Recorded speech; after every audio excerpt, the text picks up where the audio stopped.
You're listening to the Coach Hodge and Banks Show on the Coaching, Culture, and Athletics Radio Broadcast Network.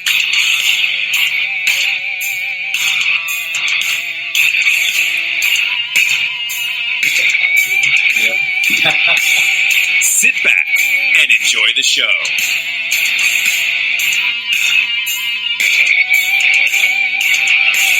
Please note, the views and opinions discussed in this podcast aren't necessarily the opinions of the host and or Coach Hodge and Banks Show on the Coaching and Culture Athletics Network.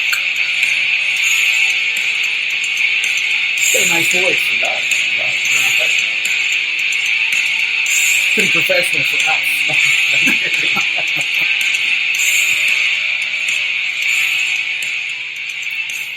All right. Hey, I want to welcome everybody to another edition of Coaching, Culture, and Athletics. My name is Chuck Banks, Coach Banks, however you want to state it.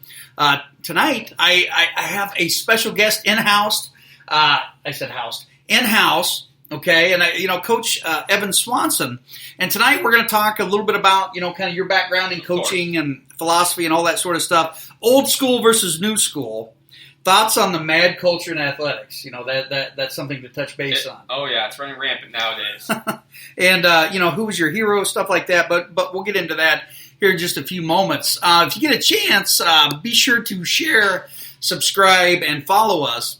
As, I kind of see a Coach Banks and Coach Swanson show, and we'll get Justin Benjigurtis, his sweet voice, maybe to make us an intro as well. I think that'd be a great time. I look forward to that happening. Now, Coach Hodges has the evening off. I'm sure that Coach Hodges is out there. He's probably going to listen in, so I have to give him some props here. Of course. And lots of accolades. He's he's a two-time state qualifying coach. Won the state title last year. Just a great guy all around, and that's truly what it's all about. It's about surrounding yourself with a positive culture, to influence kind of everything that's in here. Now, as I'm moving around, I'm going to bring up the chat. So if anybody's in there, if you have a question throughout, just throw it in all caps so we can see it. That might be the best. I agree. I think that would work. Now, Swanson. Why did you become enamored and so excited, to be in this thing called coaching? Well, I don't think there's a better way to influence young kids besides teaching.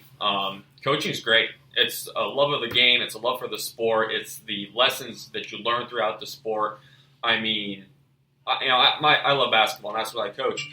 But going through basketball and the ups and downs of the game all the time, they're just life lessons that you're constantly learning. And it's fun to influence younger kids. It's fun to influence people and just be that positive role model in their life. It's something that I've always enjoyed. I love sports. I love being around kids because it's such a great environment and you can influence the younger generations. It's always fun. Now, looking back at last season, I had the opportunity, to coach with you, and it was an amazing experience. We might not have been successful in the win-loss column. However, we did learn, a lot of valuable, life experiences when it comes to that, right? Oh, yeah, we did. We learned a lot of, life lessons, a lot of good little experiences along the way. It was a tough year. It was abysmal, to be honest. I mean, it's not a type of season any coach ever wants, but looking back, it's something I'll always remember, though. One thing about these kids, and a lot of these kids are playing baseball right now, with the Central League Hawks, and they are having an extremely great year. When you look at win-loss, we got one loss. One loss. They're doing great. And you look at the kids, they struggled in football last year, struggled in basketball. They went out and they played soccer. They tried something newer. They went out for track. And I think that's really what set them up. So, yeah, you got to, hats off to those guys. Waylon Wyrather, I'm sure, is listening to this, so I have to give him a special shout out. And all the coaching staff with baseball, they're doing an amazing job. They are. I mean, I've watched a few games. They're fun to watch. All the boys out there are just working their tails off to play. I mean, having one loss right now, and that one loss, I mean, it was just a game where things didn't go their way. They hit the ball well. It just flew into the other team's midst the whole time. But it'll be fun going forward as the season starts to wind down. We get to playoffs and tournament play. It'd be nice for them to make some noise. Yeah, and you know what? They're gonna get their arch nemesis. Oh yeah, probably the first game. If Van Buren can get past Sheridan. Yeah, and that'll be a heck of a game. It'll be fun to watch. I'm excited to go watch it as well. But state of Iowa, come on, $6? $6 a ticket. Okay, I won't go any further with that. Right now, take us back to the moment that you realized that you wanted to be a coach and a teacher. I think I wanted to be a coach before I wanted to be a teacher, in all honesty. It was my high school basketball coach, John Baumgartner. He was an amazing coach, and I just loved learning the game from him. I was not a basketball person growing up. I was more in the football realm, but in a small town, smaller than Central Lee community, you play every sport. And so growing up, I really developed and became a basketball player, and learning from him and learning what it takes to be a winning and a championship coach, I just like the lessons that he left me with and the things that he got me to do. I mean, he really made me a better person and a better coach and a better player. And so I like that feeling. I like working hard. I like that concept they instilled in me. And so I thought, you know what, I want to do this, and the best way to do it is to be a teacher and a coach, because you're around the kids every single day. How were they able to win you over, as far as their culture? Because there has to be something ingrained in the culture for them to win a person over to get into education or into coaching, because, frankly, the pay isn't that great, right? No. My high school basketball coach, I have to give it out to him. Last year, he got his 300th career win. He's now coaching girls. But, I mean, it was a culture of winning. It was year after year after year state tournament berths. I mean, we went, it had to be 8 out of 10 years, 7 out of 10, something like that. I was lucky to go 3 times. But the lessons that we learned, it was always the next man up, and always you do your job. You're a star in your role. And I can remember the year that we went to the state tournament my junior and senior year, and we played in the state championship. You could look at 10 games, and out of those 10 games, you might have a different score for 7 of them. We might have different scores for all 10 of them maybe. It was never about just one individual going and doing their thing. It was about the team, the collective work that individuals have to put in together.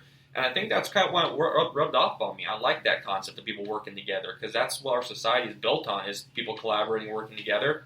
And he really kind of laid that foundation at a young age, that that's what you have to do to be successful.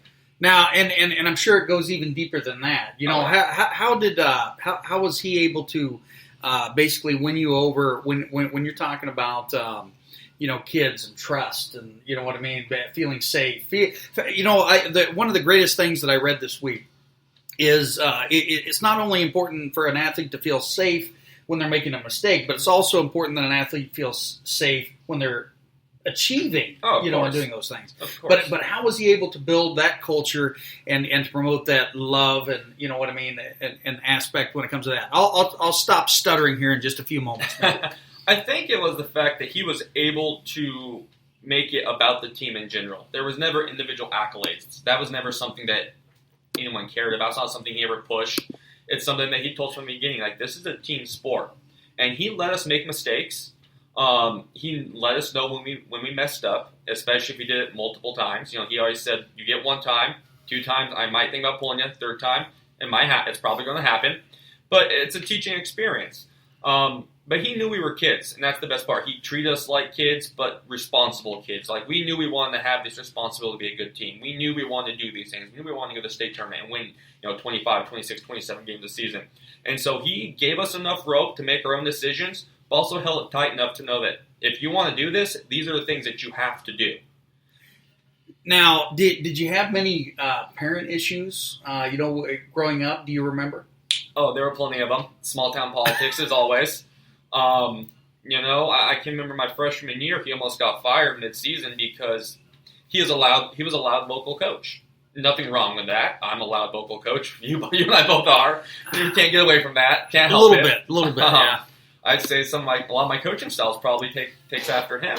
But there were some issues to begin with. My freshman year, coming into high school and had to deal with that. I stood up for him. I remember sending letters to the school board saying, don't fire him. Like, I want him to stay. And that's me in high school being that type of, active. Unfortunately, after our senior year, after we won state, he was fired. Doesn't make any sense. But now he's back in the game. But he was just a great all-around coach. He was a player's coach. He knew when to have fun with us, and he knew when to push us to get us to be better. Yeah. Now, would you consider him an old school coach or a new school coach? Oh, that's tough. When we think when old school, we're talking like Bobby Knight old school. I mean, it could be Bobby Knight. It could be, when I look back at old school, and maybe he'll listen. And he definitely changed over the years, especially in his twilight years, a little bit later on in coaching. But Stan Matty, they called him Mad Dog Matty. And my God, there were times. Well, you knew when you screwed up, right? Yeah. But he would pat you on the back, afterward. I think that there's a little bit of negative connotation when you call somebody an old school or a new school coach. I agree completely, because you can have a little bit of old school in you as long as you're utilizing positive reinforcement. Agreed. I agree. I think. I'd say he was a healthy mixture of both. I mean, he was probably old school in the way that, he was a vocal coach. When everyone thinks of old school coaches, they think of Bobby Knight. They think being loud, boisterous, all that stuff, just being very loud, like I am. I'd say in some regards, I'm a mixture of both. But he was a guy that he was loud. He wanted to make sure that his point was getting across. And, people don't realize that sometimes as a coach, the best way for that to happen on the court is to be loud. And unfortunately, I think when that happens, our tone's taken into consideration, which we don't worry about our tone in the middle of a game.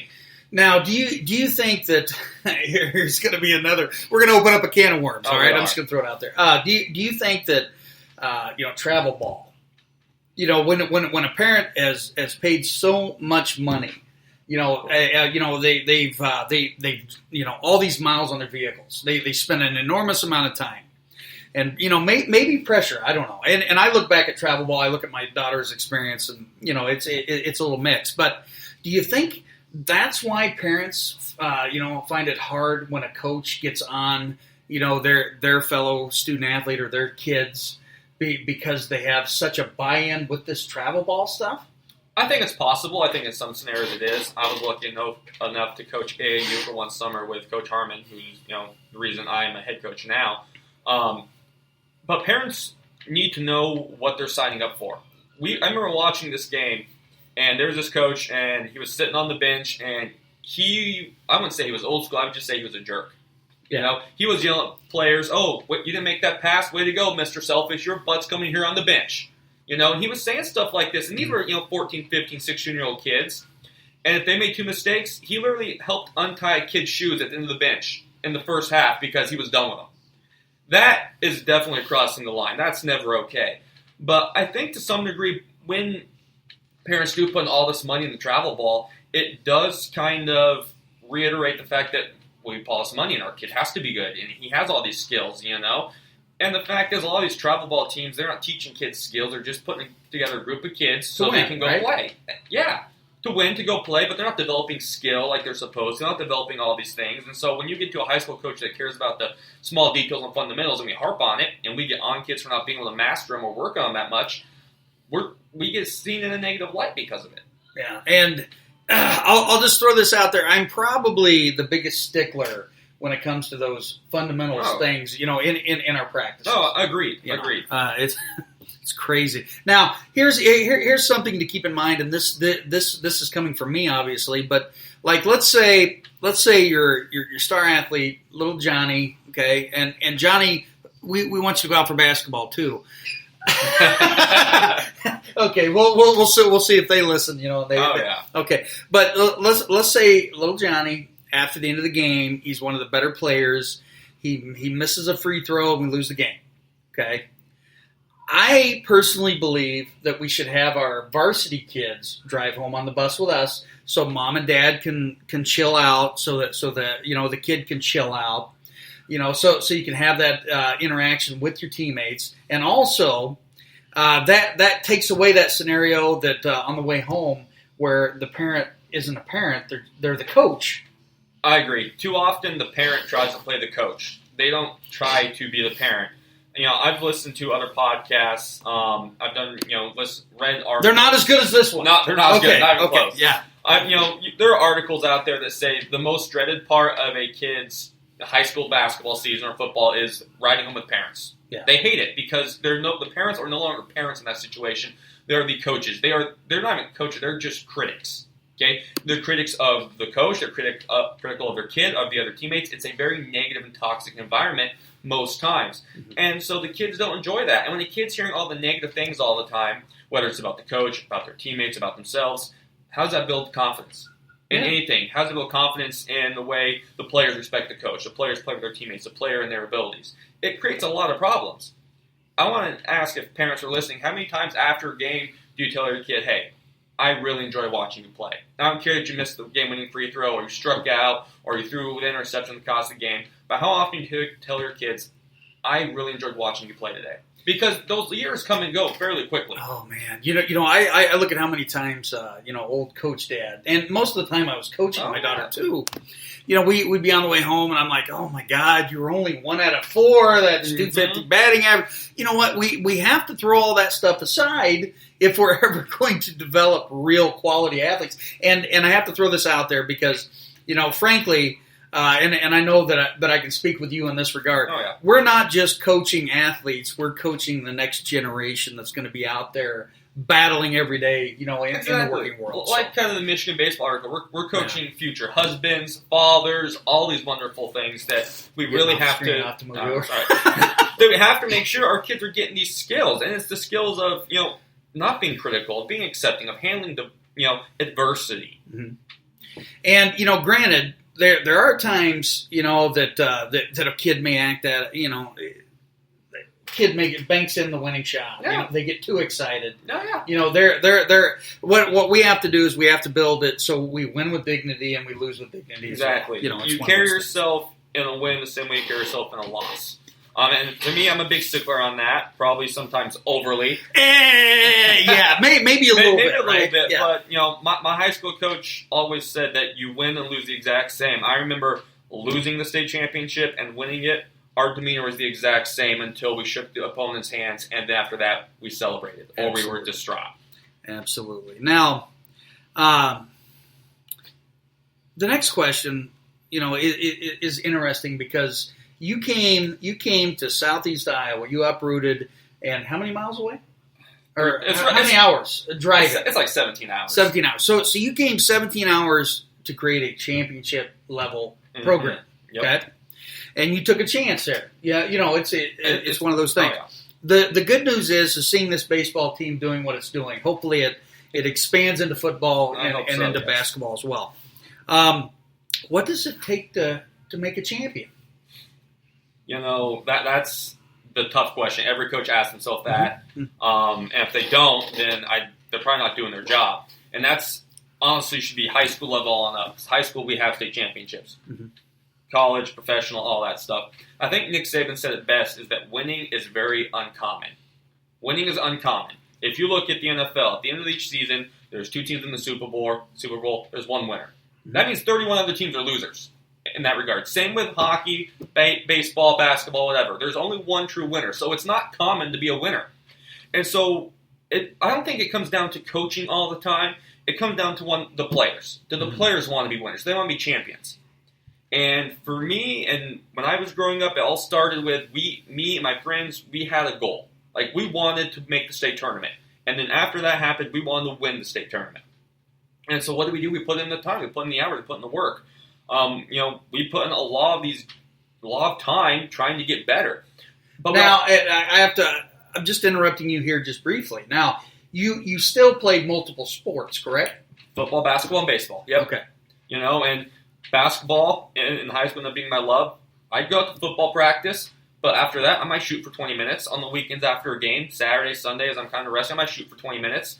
There's nothing wrong with that. It's needed. You need that type of diversity. Yeah, but that's that takes hunger. Right? It does. Now what made you so hungry for this? Oh, I remember this vividly. Freshman year, I got a varsity jersey. Didn't play a lot of varsity, hardly any, maybe not at all. It's forever ago, it seems like. But JV had a great season. Sophomore year, varsity jersey. Played a little split time, and we go to the state tournament. And in Colorado, it's double elimination. So you can lose the first game, then you get in the consolation bracket. It is. And so basically, you play for 5th place, the best of the losers. Mm-hmm. And I remember sophomore year, we lost the first game, and we won the next 2. We're the consolation champions, 5th place. And the team's celebrating and all that stuff. And I'm just thinking to myself, why are we celebrating 5th place? Why? Like, what's impressive about 5th place? We are the 5th place team. I don't want to be fifth place in anything I do. I always want to be the best. And so I remember after that going home and shooting, working constantly. And for me, personally, I never wanted to be the worst player. I remember starting out basketball, I was awful. I didn't even start the B team in 5th and 6th grade. I was just bad, but I had this drive where I did not want to be the worst player. Whether that meant going in shots up on my own, because my family is not a basketball family. My brother played baseball, my dad played baseball, and my mom was a cheerleader. So basketball is foreign territory for everyone. So it was just me working by myself on my own to get better.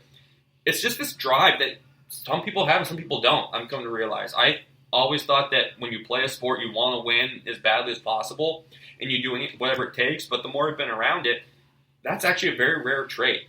That's why you have teams that go 500 consistently, or 600, or maybe you have a 600, winning percentage, or 400, because the kids don't have that hunger. And now coaching comes into it too. You have to instill this belief in these kids that they can win games, that they can be the best possible. You have to create a winning environment. One, by holding kids accountable. But I see tweets like this all the time, and it says, a good team is coach-led, a great team is player-led. Yeah. So I think the hardest thing is teaching our kids to be leaders. And when we teach our kids to be leaders, I think that's when we take that next step into building a championship program. Sure. We look back at there were moments in our district game, and our record wasn't very good. You know what I mean? When you look at our basketball season last year, but there was a moment in that district game where we played at their level. Oh yeah. And I agree. And I think back to my first year here. The previous seasons were 11 wins, 5, 5, 5. And we get 18 wins. We're playing Wapello, which no one thought we had a chance to win. They beat every opponent by 20-plus points. First quarter, we're down 22-9. And I'm thinking to myself, here we go. It's fine. We got to chip away. We got to keep fighting back. And we did. I mean, we lost by 9 points. We got to within 2 multiple times in the second half. But those kids didn't have that championship mentality because they hadn't experienced success. And I was their third coach in 4 years, so naturally there was no consistency. But we're trying to develop here across all programs because I want every sport at Central League to be a state tournament contender. One is teaching kids to be accountable and to be leaders. We don't have that many leaders yet. Because being a leader means that you're holding your teammates accountable, you're holding your friends accountable, and kids don't want to tell their friends to get to weights. You better work hard. It's tough. I'm going to give a Waylon Wyrather a shout-out right now. I remember the last game, and he came to the side, and he says, let the young kids play. That is a leader. That is probably one of the best memories I'll ever have of coaching, is someone being, in their last basketball game ever, it makes sense to want to play. Yeah. But he came over and said, put the young guys in. Put them in. I mean, that's a true leader right there. That's someone that, they know what's important. And he wasn't thinking about himself. He was thinking about the team as a whole. Yeah. And that's something I'll always remember. Yeah, my hair stands on end. Yeah, I did color my hair, folks. I look at least 10 years younger, maybe. Now, the mad culture. we experienced that as a coach at least once or twice, a season. Sometimes it's more often than that, right? Sometimes out of season. Now, do you see this more of a problem during the when you're winning, or when you're losing? I think it's both. It doesn't matter. The fact is, it comes down to parents, and I love my parents. Everyone loves their parents, and parents are supposed to love their kids. All right, and they do. But there is a line that gets crossed when we only see our own kids in rose-colored glasses, where they are just the best thing ever, and no one's better than them. And that's where it crossed this line. It's tough enough to try to coach a game than to have to look across occasionally and see that parents, their eyes like staring at your soul. Right? Oh yeah, you can feel it burning into you. But it's getting out of hand to the point where we can't get people to coach anymore. Yeah. Officials. Coaches. Yeah. No one wants to do it. It's a thankless job because I remember my first year, we went 18 wins. And I remember after we lost that game, and that was heartbreaking for me and those kids, we were out there and we're all, talking to family and all that stuff, and I'm talking to someone from Central League comes by and just, boom, shoulder checks me. Shoulder checks? Yeah, because I didn't play their kid. At the end of the day, like I said, the high school thing is to win. Our goal is to win, and unfortunately, it comes at the cost of kids not playing sometimes, and that's just what it is. But parents can't get so ingrained in the fact that, well, my kid's out, so they deserve to play, or they're a senior, they deserve to play, or even it's to the point now where if they're a freshman and they're not getting varsity jersey, then there's something wrong with the coach. Yeah, parents need to have these realistic expectations of their kids. Yeah, they need to understand the fact that my kid does need to do better at this, and I think if they were to do that and understand that their kid needs to get better, their kid would be better because their parents would say, hey, you need to work on this instead of your game's perfect the way it is. Yeah, I think it really truly starts out at that very first parent-coach meeting, that you have, at every time. You lay everything out, your expectations, and I believe that, we're getting to the point to where we have to say, hey, we have to have a proper chain of command. Mm-hmm. Okay, where we're not teaching the student athlete anything if the parent bypasses. Agreed. Okay, that's I agree. And I think the hardest thing is, and I know I probably get flack for saying this, is kids lie. Okay, they do. We're high school teachers. We know that sometimes kids don't want to tell the truth, and so the message they're relaying from coach to parent isn't always 100% accurate. So there's a lot of fallacies in there, and sometimes it's just plain not true. And so that gets coaches in the hot water because parents always believe their kids to start off, which they should. Mm-hmm. But instead of having a nice dialogue between both, it's automatically a screaming phone call, a long email at midnight. It's something that is just out of proportion. And as a coach, and I know you would agree, that if the parent were to come and say, hey, can we have a sit down and discuss this as adults first, there wouldn't be a problem. But after we get an email or a loud phone call, we don't want to sit down with that parent anymore. Yeah, and truly, this is why you're seeing a lot of coaches leave the ranks. Mm-hmm. The good, the bad, the ugly coach, whatever. They're leaving the ranks. The officials. If you look at baseball, softball officials in the last 10 years, I believe that it's cut off 42%. Yep. 42%. Teachers in 5 years. I think they said the average is 50% of teachers within 5 years will give it up. Yeah. And, it's tough. I mean, teaching and coaching, those two things go hand in hand because they're both working with the youth to make them better. But they're thankless jobs. Every person out there thinks they can do it. I mean, the amount of parents that you hear, oh, I could do that. But I think it's because parents don't understand what coaching fully entails. Mm-hmm. Okay? You have kids, you probably told your kids to do something 3 or 4 times, and if it doesn't get done, right? That's coaching a lot of days. We tell kids, hey, we got to do this, this, and this. We demonstrate it, go through it 3 or 4 times, and they still don't get it. And it's not one person, it's 17 kids trying to run through this one drill to make everything function, and if one person messes up, it just doesn't work. And see, that's where you develop that culture. Not only with your student athletes, but with your coaching staff. Oh, you bond them out. So if one guy is really getting on this guy, then the other coach can come over, and take care of that situation. But at the end of the day, it's a real issue. And I'm going to be having a book that's going to be coming out here in the fall. It's called The Mad Culture in Athletics, and it's all not only is it going to have real life experiences and frustrations from coaches, community, administration, officials, whatever. But it's also going to have some of this positive reinforcement strategies available, for all of us coaches out there. And anytime that let's face it, everything that we do as a coach, we've stolen. Oh, we have. Right? Oh, yeah. I mean, there's a saying when going through teacher college: beg, borrow, and steal. That's the same thing for coaches. We beg, borrow, we steal from other coaches, from YouTube. I mean, from everything. You have to, because you never know everything.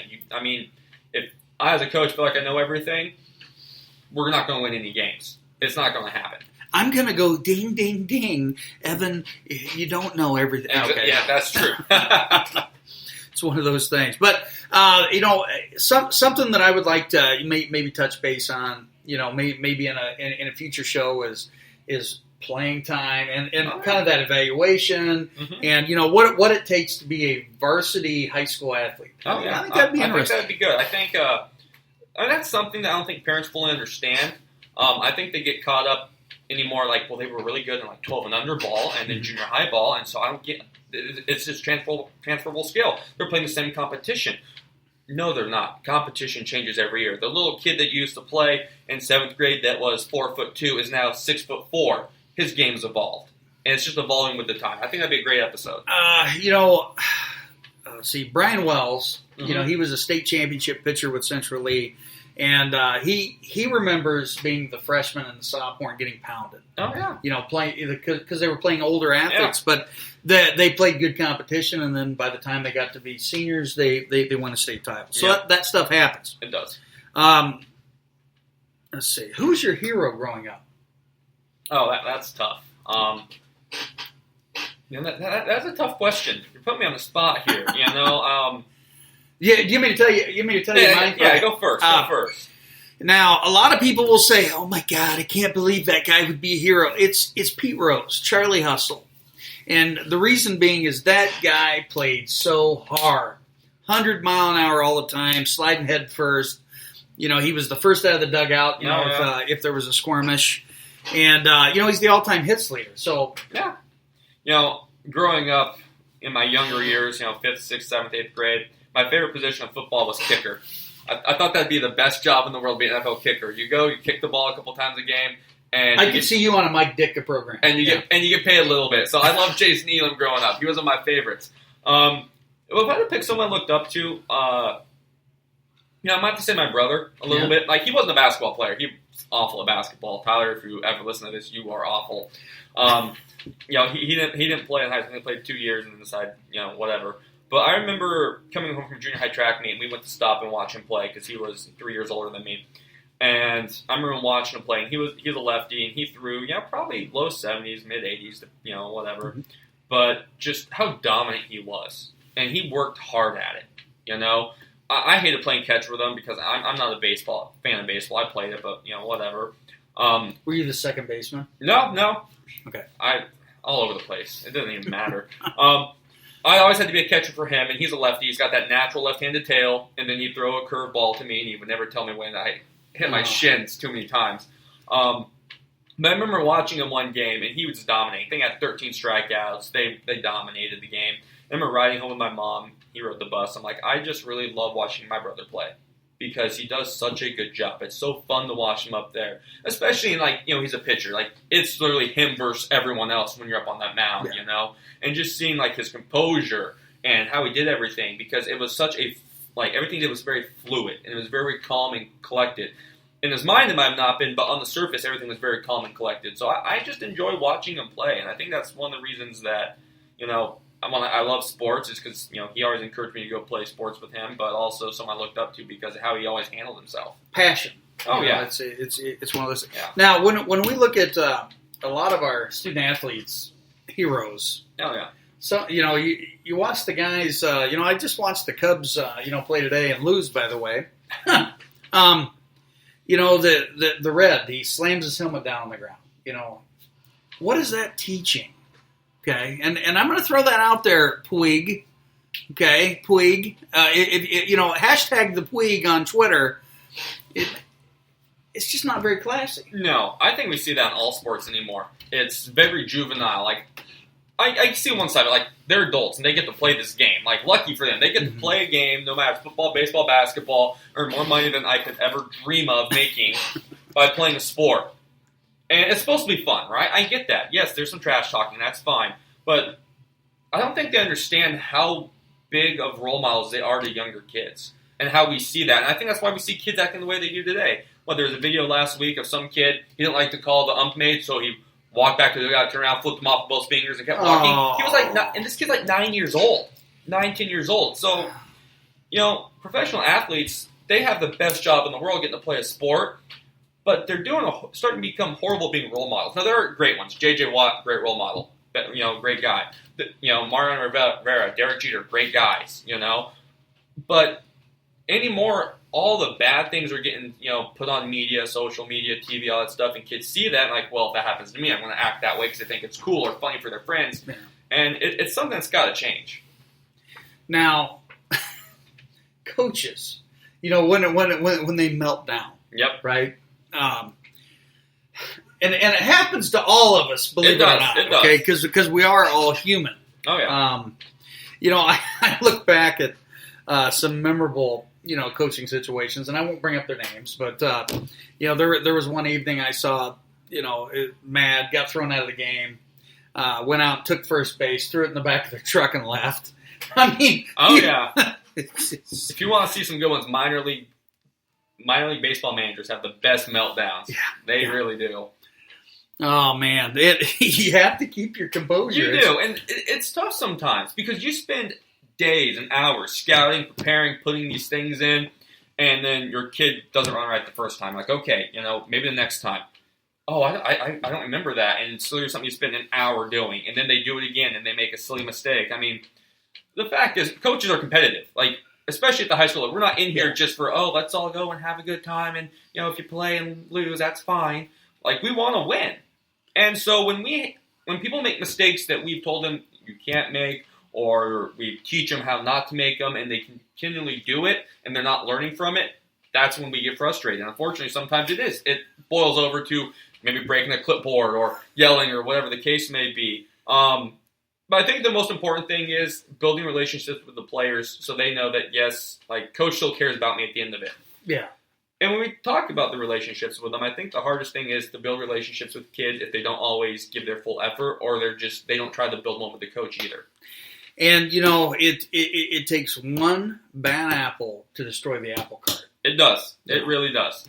But it's sports. It's great. It's a game that, I love to coach. I love to play. Same with our kids that love to coach, play. And hopefully we'll have some of them be coaches, and maybe for something that we did. I mean, there's no greater feeling than having someone say, I want to be a teacher because of you, or be a coach because of you. I think that's becoming harder to get that, though, because as coaches, our expectations are so up here with a lot of our kids. And the relationships, some coaches build good ones, but I think it's harder to do that now with parent interference. Yeah, and I do see that. I had a good friend of mine. I'm not going to mention his name tonight. He's a coach, older coach, and he said, I could always tell how good I was doing by how many wedding invitations I was. Yeah, exactly. You know what I'm saying, right? Yeah. It's about building those relationships, and friendships later on. It is. Like I said, there's no problem that there are kids that will graduate that, I'll be their friend when they get to that appropriate time, because I enjoyed being around them as a player, and I know that they're good people. Special shout out to Tyler Bryant. Okay, I had the opportunity to coach with him this summer, and it was a blast. And you're going to get an opportunity to coach with him in football. He was a former athlete that I had. I remember going to the Southeast Iowa Football's Coaches Clinic the last few years or whatever, and when I show up, I see Garrison Carter, I see Brett, all of these guys, Mike Kozarich. I look at all the coaches that I've coached, and I'm like, holy crap! Yeah. It's amazing. It is. Like I said, coaching is a special fraternity. It is a very special fraternity to be in, and it's always even more special when you bring someone into it because you influence their life. Yeah, it is truly amazing. Now, how far we are? Well, I won't even say that. Now, you look at last season. You look at the struggles we had. If it wasn't for your assistant coaches, you would have been crazy. So you have to also make sure that you surround yourself with good people. You do, because you're going to have your seasons are up and down, but even after a bad loss, even on the bench, there's always a time for a laugh once in a while if you have good coaching staff. I always had a joke or something in your pocket to throw out at me, which I appreciate. It is what it is. Now we're getting down to our last few minutes here. We have Coach Swanson. This is Coaching Culture and Athletics, episode 3, and hopefully we can get Coach Swanson in a little bit more often. Coaching philosophy. Where do you draw your philosophy from? Do you draw it from Bobby Knight throwing the chair? I'm just kidding. We're like we don't have chairs. I think it comes from the coaches I've had, as well as what I expect. As a player, what I expected of myself, what I expected of my coaches. I guess I'm lucky because I've played at a high level. I've played in state tournaments. I've seen what works to get there. And so that sets a good blueprint of what it takes to get there. Yeah. And so I draw a lot of it from, John Baumgartner, my high school head coach. Robert Harmon, who's the guy who basically helped me get the job down here. I talk to that guy probably once or twice a month, and we just Hey, I was in on that basketball. interview. No, I know. I'm kidding. But I talk to him probably once, twice a month about basketball stuff. The guy's a genius. I love him to death. I owe him for this. But I just draw from other coaches. There's a girls coach, I think, was it Linmar? Nate Sanderson, I believe. He was on the Hardwood Hustle. Yep. Great podcast, by the way. And I listened to him. I saw him. Not as good as this podcast, not as folks. good. But I listened to him talk on that, the other week, and jot down stuff from him. I mean, you can find it anywhere, but I think the most important thing is you said, like, what do you want to be really good at? How are you going to get there? And then write, like, a 3-year goal plan, which I didn't do my first 2 years. I did this year for, next 3 years. Like, what are our goals and how are we going to get there? Okay, so Bobby, or Izzo, Krzyzewski, or who do you got there? That's tough. I love Tom Izzo. He is a tough, hard-nosed guy. Krzyzewski, he demands the best of his players. So is Izzo. Izzo wins consistently with underdogs. Yeah. Which that says a lot about him. Krzyzewski gets the best players, and it shows. But also, you look at Krzyzewski's beginning career at Army, it wasn't that impressive. And he had to build Duke into what it is. And then I'll go with Gino Auriemma. I remember reading a book by him that said when he took the job at UConn was awful. It was horrible. He thought it was going to be just like a one-stop to the place, get some creds, and then move on. But then after being there a little while, he said, why not make this your dream job? Why not make it your dream job? That's what Krzyzewski did. Yep. When you look at it. Yeah, and so it's tough. I look up to those guys because that's similar to what I'm trying to do at Central Lee. Is I love it. I want to make it my dream job, though, was that team that always gets to state, or it's always fighting for that. And it is tough, especially at the high school level, okay? Especially at the high school level. Yeah. Now, any shout-outs to anybody out there? John Baumgartner, my high school head coach. If you ever listen to this, or his son Ryan, who's an assistant at Doane College. Played with Ryan, who's a senior, just like me. We all played together one state. Great guys. Appreciate that. Robert Harmon. I'd love to get him on sometime to talk about stuff. He's, won the 6A state championship as an assistant this past year in Utah. 3 of his kids on that team are going D1, so it's impressive. He coaches AAU with the Salt Lake Bounce. Great guys. I owe them a lot, especially from basketball philosophy and being the player and coach that I am. Just great guys. That's awesome, man. Episode 3, Coaching, Athletics, and Culture. That is a wrap, folks. We'll see everybody hopefully next week is kind of what I'm thinking. Sounds good.